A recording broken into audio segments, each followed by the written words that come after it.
way too overbearing on people that are just trying to live their lives. I think that oftentimes copyrights and patents especially are used as a tool to prevent the public from being able to grow and being able to fully experience and enjoy the labor that's been created in that country.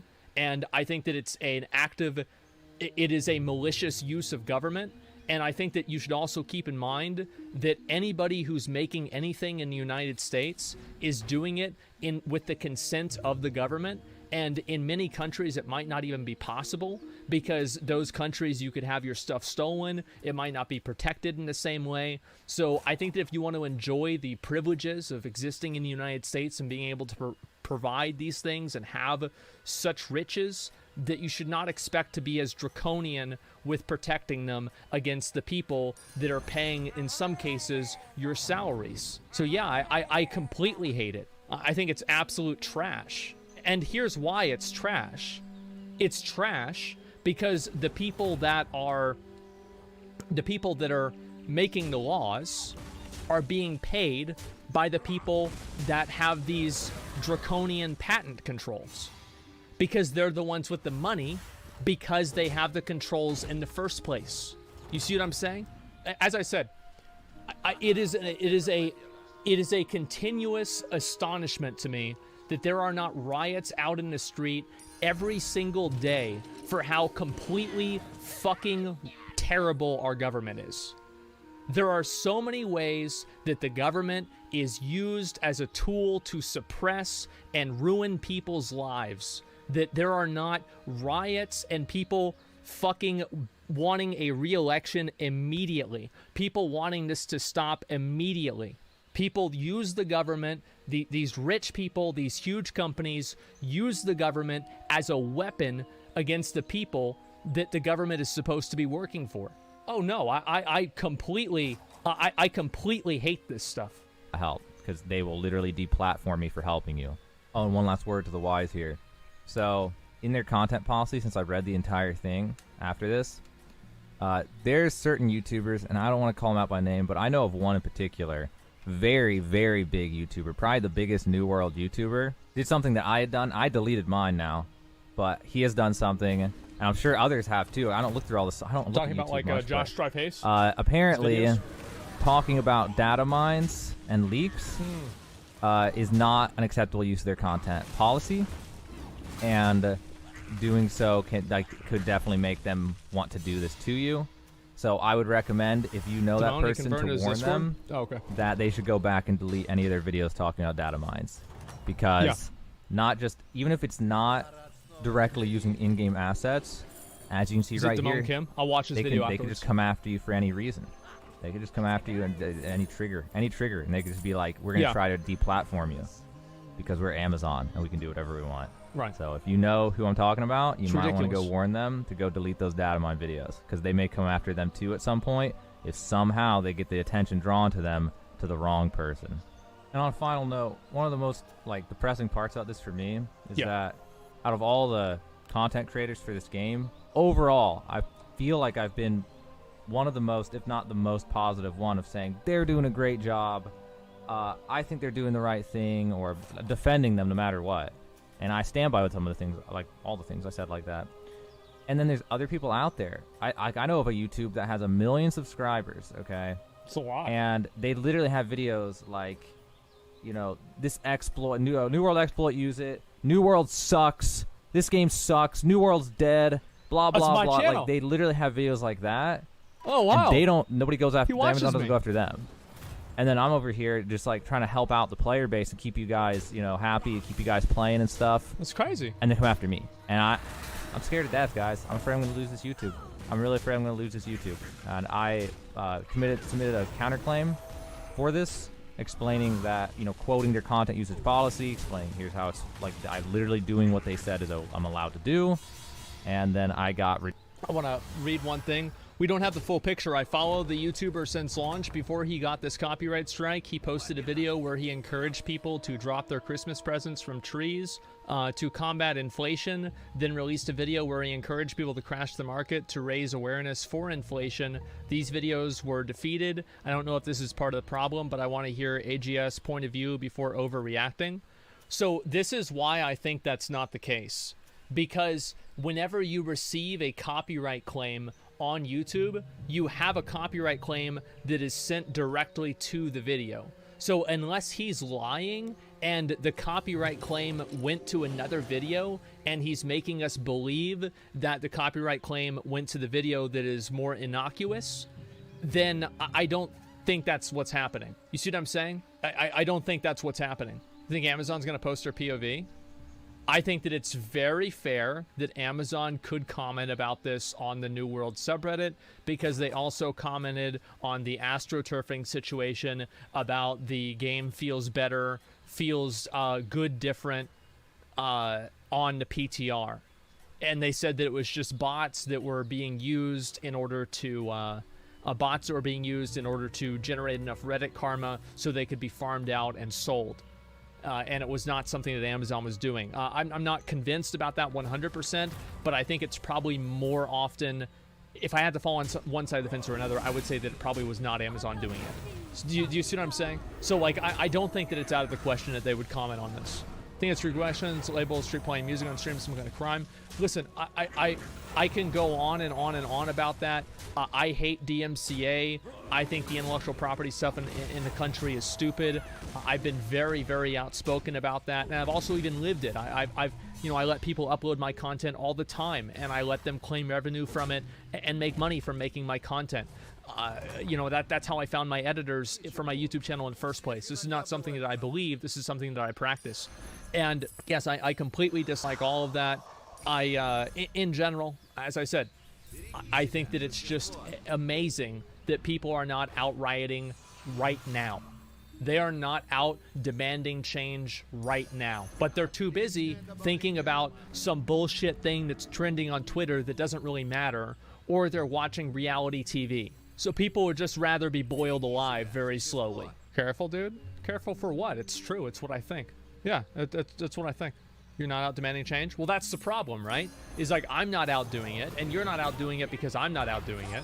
And then the other guy in chat isn't out doing it because we're not out doing it. And then nobody's doing it and nothing happens. No, like, I do not, the irony of this is not lost on me, but it is still not, I still do resent the fact that it exists, okay?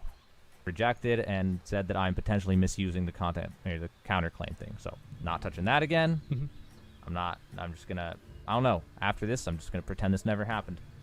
And I'm just going to stop making any video about bugs or anything. I may actually just not make any more New World videos, period, actually. I'm not sure. Smart. I'm not sure what I'm gonna do. I actually have no idea. Stress level is very high right now. I'm very, very nervous about this. Yeah. I am unwell health-wise, chronic health problems in real life. I need this job so I can see doctors and stuff. And I feel like if I lose this YouTube, I could probably potentially actually die in real life. Is how it feels to me. So this is a very stressful thing for me, and I just don't know what to do next. So I don't even know. I'll probably not put any more videos out today, maybe for a few days even, because I'm not sure what to do at this point. I'm walking on landmines. I have no idea. So that's my final notes on this. That's what's going on. Yeah. I don't have anything else to say. I'm pretty terrified about this.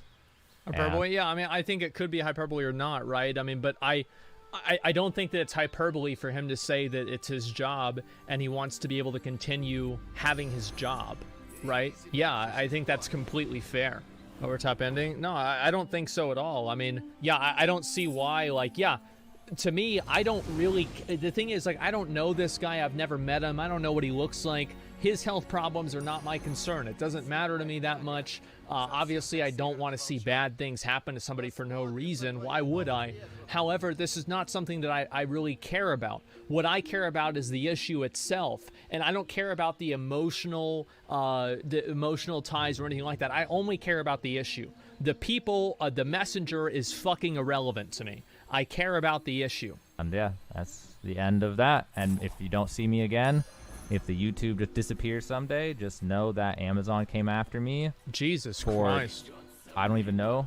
And that's the end of my YouTube. And I'll see you guys next time. Went full Karen with the gonna die comments? Why does that even matter to you? Why are you even thinking about that? Like, I don't care about this person at all. Not to be rude, but I don't care about them. This problem will affect everybody. It's the same as I said with gambling, right? I don't give a shit about train gambling. I was not a fan of gambling, period. Getting mad at one person for doing it doesn't make a difference because it's the system that really matters. The system is what drives change. The system is what makes a difference, not the individual person that does or does not do something. If their strategy is going to be to ban people who post any bug, regardless of what the bug is, I will literally quit the game. I will literally quit the game and never play it again, period. I will just delete it, uninstall it, never fucking play it again. And I think every other content creator, for the purpose of self-preservation, of being able to say and do what you want, should do the exact same thing. Because if you don't, they will divide you up, they will do the same thing to your favorite game, and they will do the same thing and they will crack down more and more and more. They will abuse laws that should not even exist more and more and more. And before you know it, everybody is going to be basically doing a sponsored stream every single day. And you don't want that either as the audience. You want to know that you're getting a fair and accurate read on what you're watching. And whenever you know that people have to hold back their criticism, you know people have to hold back their content because they're afraid of being DMCA'd or being hurt by this company, then you're not going to want to watch the content as much. You're going to be misled. You're going to have your money wasted that is a lot more precious to you than it probably is to me. And you are the one who loses. You understand how big this is? It's huge. This is massive. Like, this is huge. Like, please respect the implications of this. No, I don't want to watch a shill streamer. That would be pointless. Exactly. If Xbox wasn't called by Sony, every single one of us now would no longer be able to buy. They would no longer be able to buy any sort of resold games. They would be forced with an online console that was forced to always be online and connected to the internet, that also had a webcam connected to it as well. The reason why that didn't happen is because people collectively turned around and they said, you know what? Fuck this. I'm not going to take this. I'm not going to let it happen. And PlayStation 4 is the reason why we don't have that.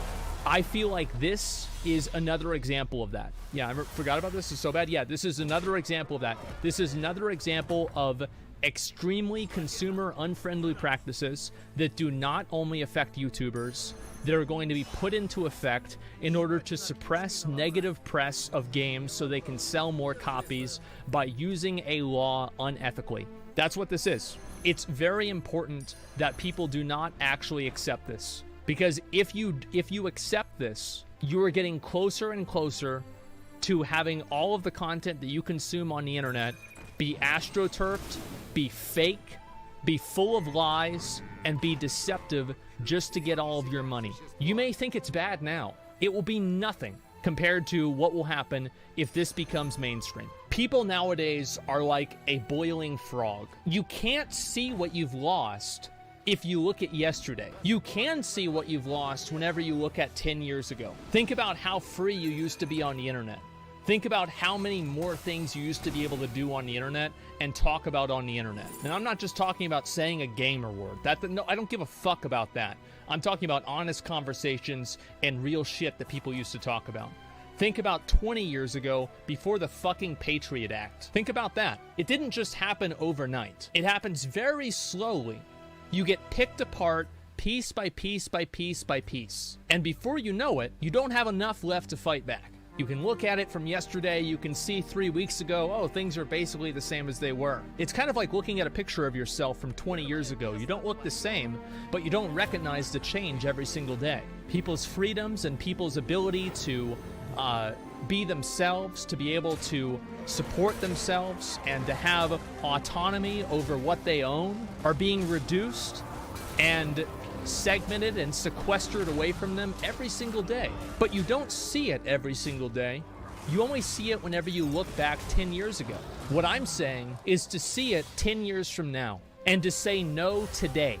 Say no today because you know that it's going to be worse 10 years ago if you don't. If Amazon decides that this is going to be their strategy to just DMCA anyone who posts a bug in the game, whether it's harmful or not, regardless, as I said, I will quit the game entirely. I will never make content about the game again unless it is negative content continuing to cover this controversy. If they are only going to DMCA content that have like really bad dupes and stuff like that, I will continue playing the game. I don't think it's that big of a deal.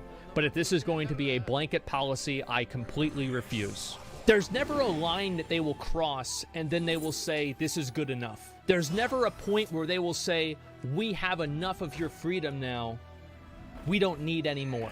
There will always be the next step. There will always be the smaller shaving off the little bubble of freedom, shaving off the little amount of control and autonomy you have over your own life. And you will lose it just ever so slowly, and it will never stop. Freedom isn't a right, it's a responsibility.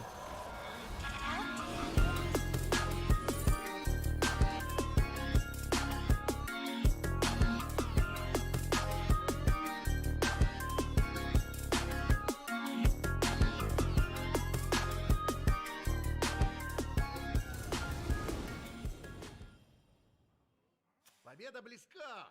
Еще чуть-чуть.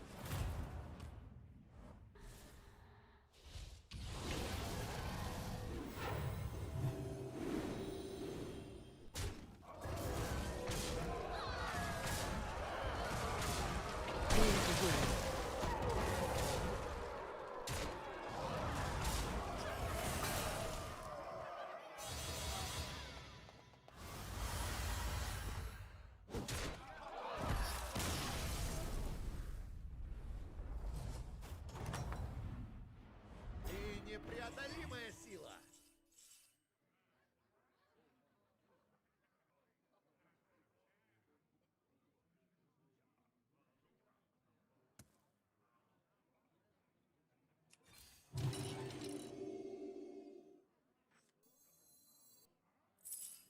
Да хранит тебя Кинари.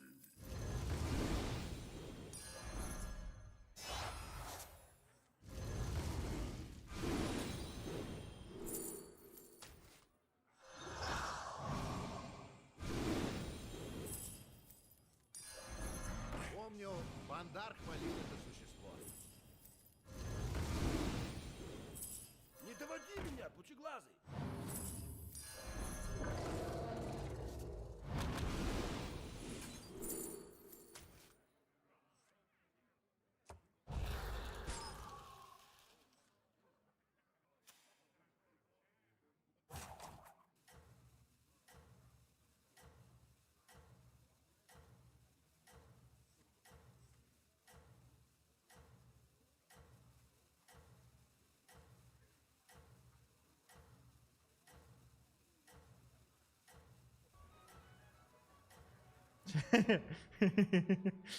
Благодарю за донатик. Первое место 100 твое. Не нервничай. Желаю Оцени 7 стол, миллиардов блядь. 777 миллионов 777 тысяч 777. Третья таверна, ебать, лево.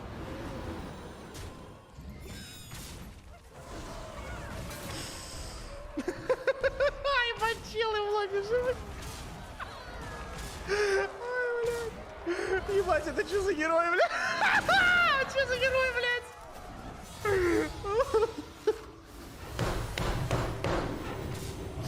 Что это за герой, блядь? Что за урод, блядь? Пизда, как смешно, а?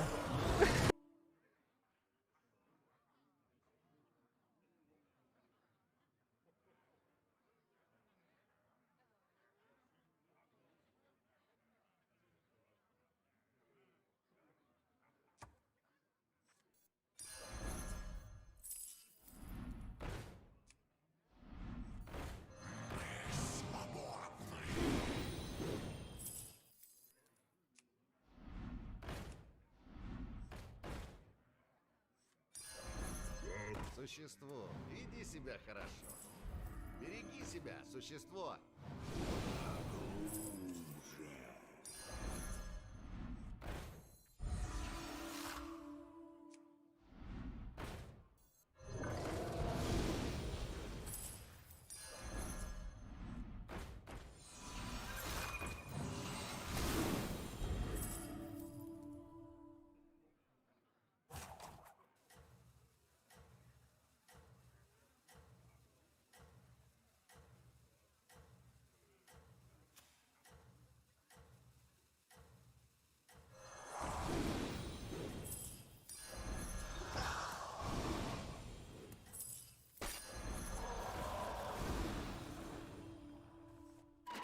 Ты на самой вершине.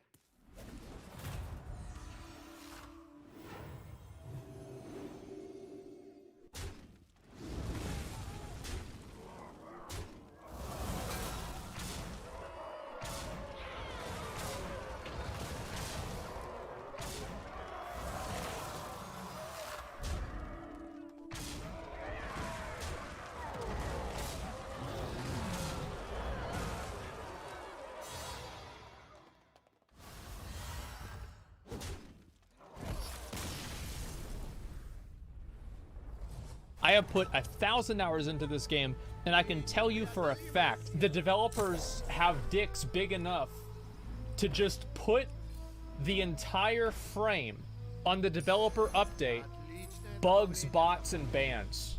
There's very few teams that would do that. Whenever I was saying that the game was bad and it had a million problems in beta, everybody was shitting on me. The game comes out and I get hate by everybody, only to wait for 2 more weeks or a month later for everyone to get to where I was at in the first week and complain about the same fucking thing. And now they're actually making improvements and people don't see it. Stop thinking for yourself and just listen to me. Okay, yesterday, the New World developer team put out a 1.5 hour video detailing kind of what they feel is the direction of the game, where the game's going, what's going to happen, etc. We are going to watch, that's right, the entire 1.5 hour video.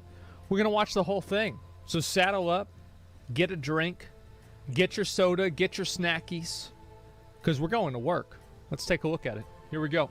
Where's the sound? Hi everybody, my name's Greg Henniger. I'm a member of the community team here at Amazon Games, and we've been scouring the internet, you know, listening to your feedback, reading the forums, looking on social media, Reddit, all of these places, and you know, we decided it was time for a developer update video. Okay. So to help me do that, I'm going to have a host of a lot of the New World developers, but first and foremost, I have Scott Lane, the game director, and Rich Lawrence, the studio head here at the Irvine Studio.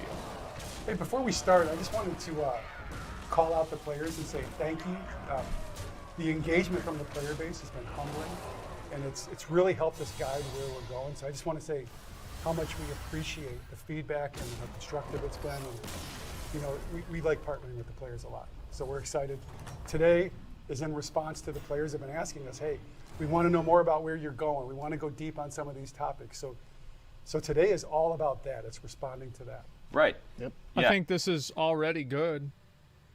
I mean, I don't know why people like, the thing is that the caps and everything, like, that's like, what did you expect them to say? Like, I feel like that's this is a best case scenario statement. Yeah, like, what was he supposed to, like, yeah, that's a best case scenario statement. Like, what else would he say? But are they going to acknowledge dumbass bugs? Well, we're going to find out. Apologize first? Well, I'm sure they're sorry to an extent. I don't know what they're going to say. I don't know about apologizing if that's the right way to do it. I don't think that's what I would do either. Yeah, okay, let's go. I've talked to Greg before. He's actually been really cool with me, and he's helped me out with like a couple of things too with the game. So yeah, I know at least he's cool. I haven't really ever talked to either of these guys before though. Okay, here we go. And right at the top, you know, something that a lot of players are talking about right now, they're very concerned about, and they would like a little bit more information. You know, as we've been updating the game recently with our, you know, game updates and patches, there seems to be an introduction of more new issues while we're trying to fix other game issues. Can you talk a little bit about? It's just like, yeah. It is what it is. Fuck. Oh my god. How we're going to work to prevent some of that? Yeah, that has been a problem. We've introduced some new issues with some of the patches we've made. We've done 19 patches since release, which is kind of a blistering pace. What we've been trying to do is balance new features as much as we can in with our fixes. And what we've discovered is that we have a rate limit. We're going too fast, honestly. And so we're going to focus a lot on better testing, longer testing, making sure that we've got something fully ready for release. It's not like we weren't doing that before, but we've learned some things that I think the problem is that they wanted to release, like, there were a few like updates that they did that they didn't put them in the patch notes at all, and then they just brought them out straight to live servers, and that's what was really fucking annoying. Like, more than anything else, it was really fucking annoying that they would have these changes and stuff like this that were just put through. And I think that they put the changes through because they wanted to have universally positive press for the patches. So they didn't want to bring up any of the bad things that the game's going to have in it that are just to extend playtime or to make people interface with systems that they wouldn't more regularly interface with. So I think that's kind of what happened. So hopefully they need to cut that out, and then I think that that'll be the case for sure.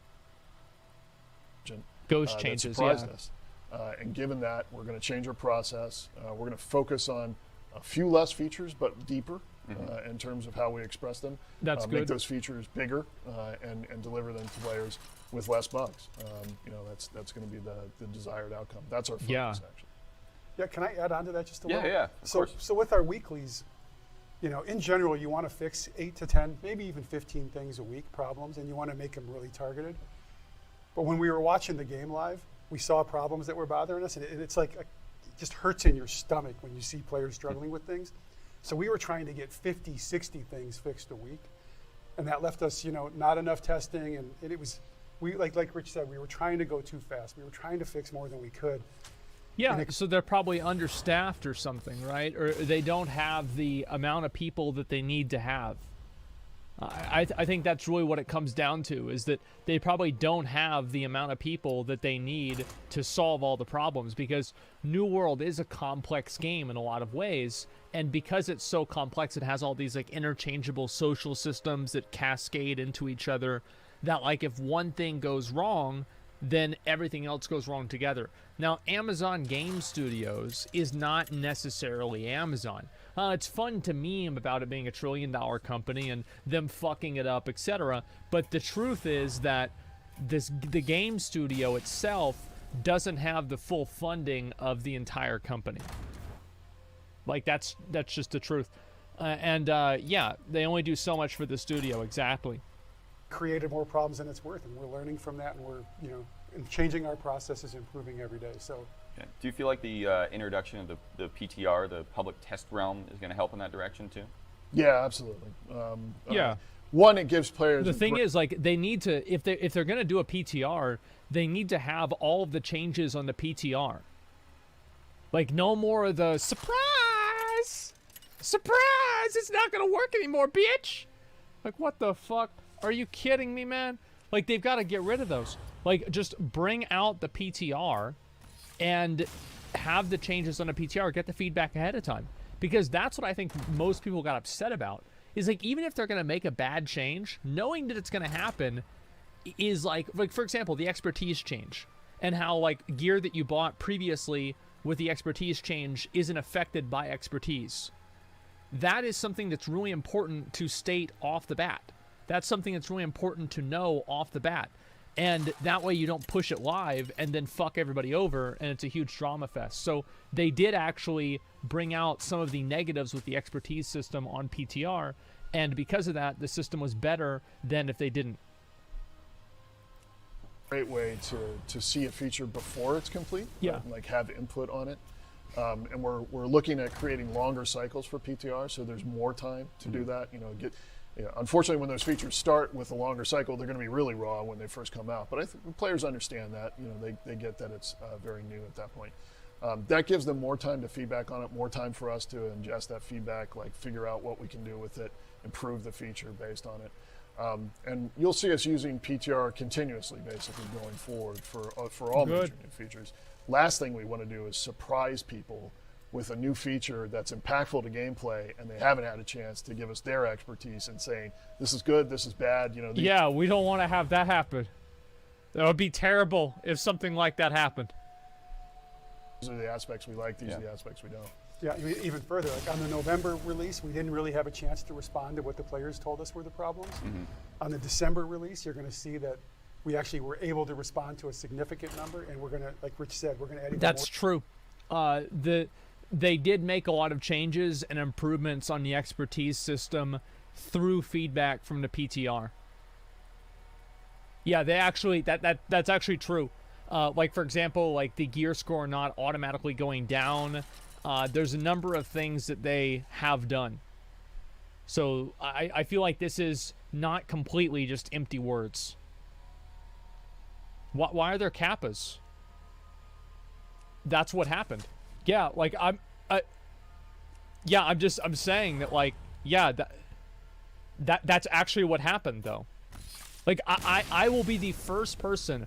Listen, you guys are like, just listen. Stop thinking for yourself and just listen to me, okay? Whenever I was saying that the game was bad and it had a million problems in beta, everybody was shitting on me and telling me that I was fucking wrong. The game comes out and I completely shit on the fucking game and I get hate by everybody, only to wait for 2 more weeks or a month later for everyone to get to where I was at in the first week and complain about the same fucking thing. And now they're actually making improvements and people don't see it. Just listen to what I listen. Okay, I've been right every time with the game. Maybe I'll be wrong here, but I've been fucking right. Time for January and going forward. Here we go. And so would you say that the best place to provide feedback if you're a player would be the forums or social, or I mean we look at a lot of different places, but where's the best place to get feedback? It's the forums for sure. Okay. We look at Reddit, we look at the forums, we look at other places, we even watch in-game chat. But the team scours the forums daily, and we have internal communication networks that we use. And I would say I see 20 to 30 forum posts shared with specific team members there a day at a minimum, where we're raising awareness of things, getting them added to lists, and that helps drive our priorities. Yeah. And so you got to go to the forums. I mean, it kind of makes sense because like they can control the forums in a way. So like there's going to be people who will type like crazy, stupid shit, and it's easier to control that on a platform that you have control on. No, people control the forums? If they can delete a thread, they control the forums. Let's be honest. Control the narrative? I think it's like, yeah, I mean, yes. If you want to look at it in the most, like, negative or cynical way, yeah, they control the narrative on the forums. But I think it's more to just kind of have a place where they do kind of control like some of the crazy people. Well, apparently they haven't been, but I think that's why. It's because it's a platform that they understand. Touched on this a little bit earlier, but is the team prioritizing bug fixes and polish right now over new content, or? It's a little of both, but the number one driver of priority is what has the biggest impact on the player. So if we have a serious that's such bullshit. What do you mean, man? Like, that's such bullshit. Like, there have been massive problems in the game, like, especially on release. Get the fuck out of here. Like, what about the fact that tuning orbs are 10,000 gold? Like, you have to spend 10,000 gold to play the end-game activities. Why? Get the fuck... this is ridiculous. Like, I'm sorry, but it's not... Like, maybe this is like their vision, but my vision of a good game is not having to farm all fucking day to do a dungeon. I just want to do the dungeon. Bug and a serious feature. The bug is probably going to take priority because that is going to impact more players. Sure. We have a pretty large team, so we have some features that we feel are really important that we're going to be talking about today. We want to keep people working on those, but not at the expense of a bad experience in live. So live is always it's always our number one driver right now. But yeah. Look, the way I see it is that I don't think that there's anything that's going to convince me that they did not really give a fuck about this going into the game release. Like, the release of this game was an embarrassment. It was like the Azoth staff didn't work. You couldn't do Outpost Rush. The 65 portals, well, I guess that's the Azoth staff as well. Let's see, there was like 2 zones that you could do, period. There was a million fucking problems with the game, and there was so much content that you just literally could not do. So I think that's a big problem. Yeah, PvP was completely broken. Yeah, for sure. So, like, going forward, if this is what they're going to say, we'll hold them to it. But this was not what they did on launch. PvP was trash, yeah. Isn't there intention to grab money quick, then doesn't care at all when released? No, because like if you don't have people playing the game, you can't sell microtransactions. You have to have people playing the game. But new features are important too, so it's a balancing act, and we of don't course. have a hard rule. Every bug is more important than every feature, or vice versa. It's really looking at it holistically and then drilling down to, this versus this. That being said, I mean, the takeaway should be we are prioritizing bugs. We try to fix because we consider those larger impact to players. Once we deal with those bugs and they aren't larger impact, then we're looking at features. But people should understand that only so many people can be productive in fixing a given bug, right? So if we have a bug, I have a guy who works in game dev. He knows people at the New World at the New World studio. And he said that they are being worked down to the bone. So they're getting their ass, like they're getting their ass beat. Like they're having to work constantly, probably like 8 to 12 hours a day, like 6-7 days a week. Like that's what I've heard, is that the New World Game Studio team is just getting fucking like farmed because of how hard and like how many problems New World has. That's not good. No, it's not good. Obviously, like the game had a lot of problems, but it's the thing is, like, if the game is bad, you can just not play the game. I don't think you should really expect people to like ruin their health to make the game good, but at the same time you should expect the game to be good too. So it's always a decision, like, is it good enough for me to play right now, yes or no? And if the answer is no, just don't play the game. I think that's what's simple. That's on poor management then? Yeah, I would say so. Yeah, probably bad management, bad priorities, a number of things like that. You're right. Doesn't releasing a game in unpolished state equate the amount of bugs to deal with post-launch? Yeah, I think so. But they had already, you guys need to remember, like, they delayed New World for an entire year. So, of course, they're not going to want to go and delay it again.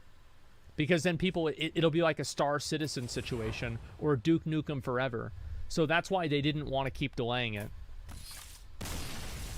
As it makes sense. We put our best people on it, like we give out every resource it needs. We're not holding back.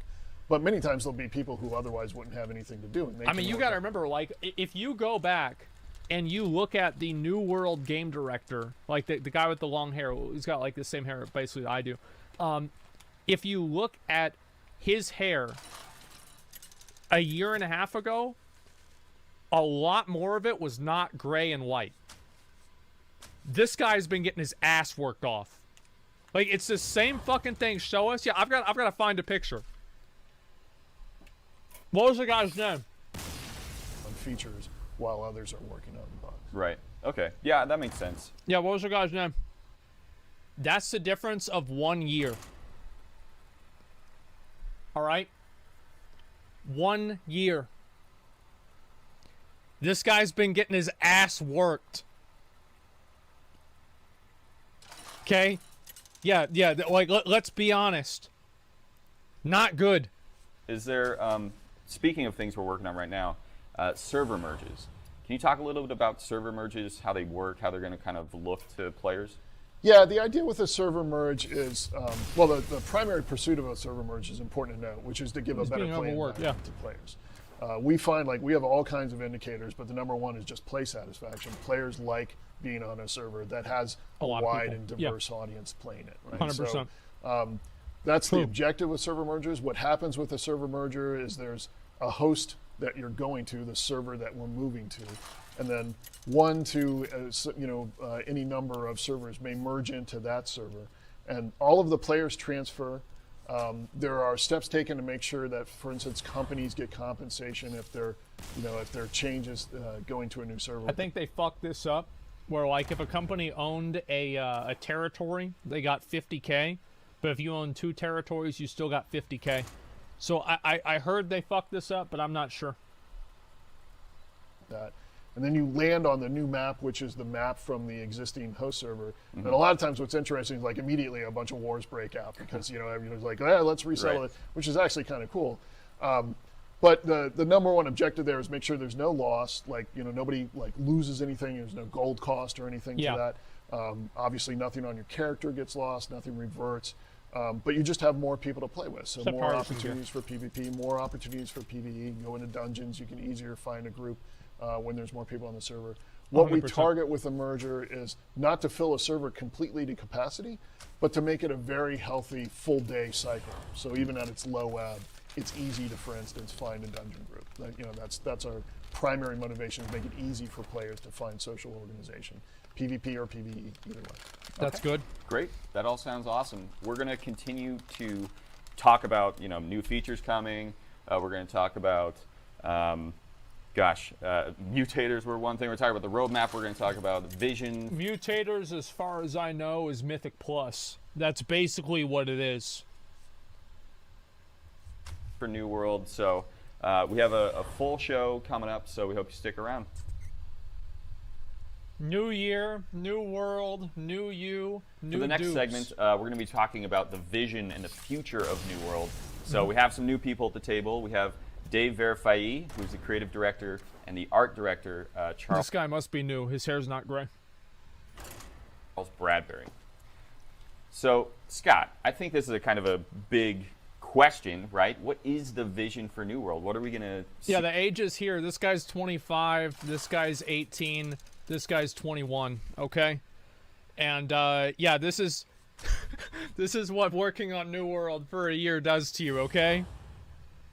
No, I'm telling you guys, like, it's no joke. You gotta work your ass off playing this game. Yeah, he's out of college. Well, no, it's his internship. Yeah, they're working people's asses off. In the future. So at the highest level, the vision is that we wanted to create a world where PvP and PvE players wouldn't just coexist, but they'd complement each other. So far, you can see things like our territory mechanics supporting that.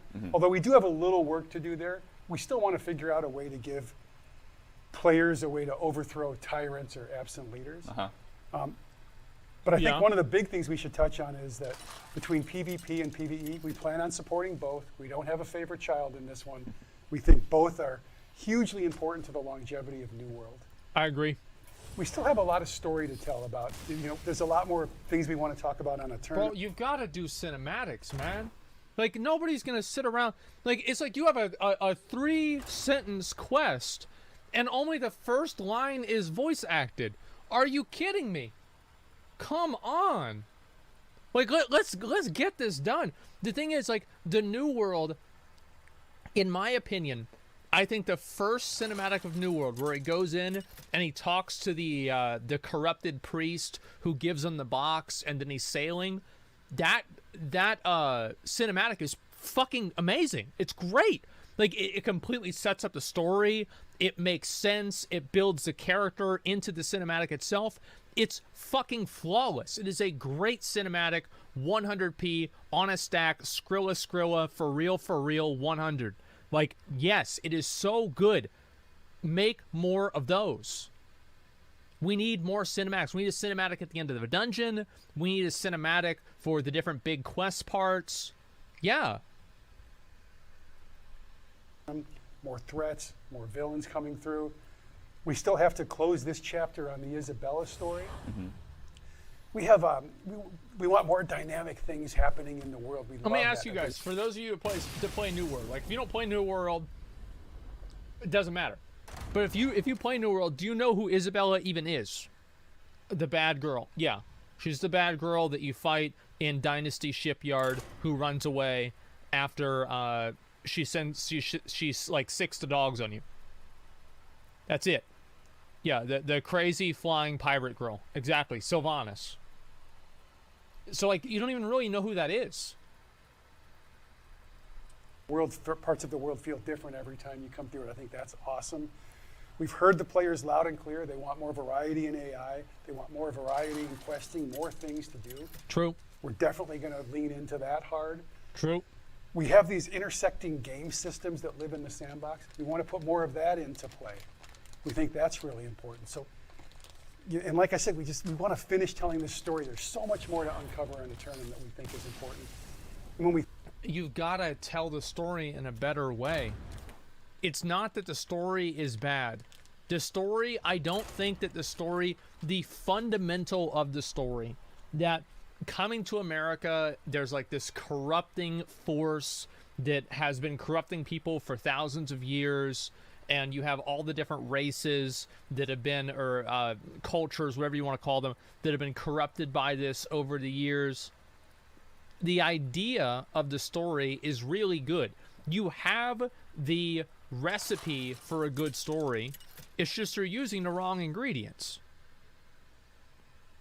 That's it. Or you're stirring it wrong. You see what I'm saying?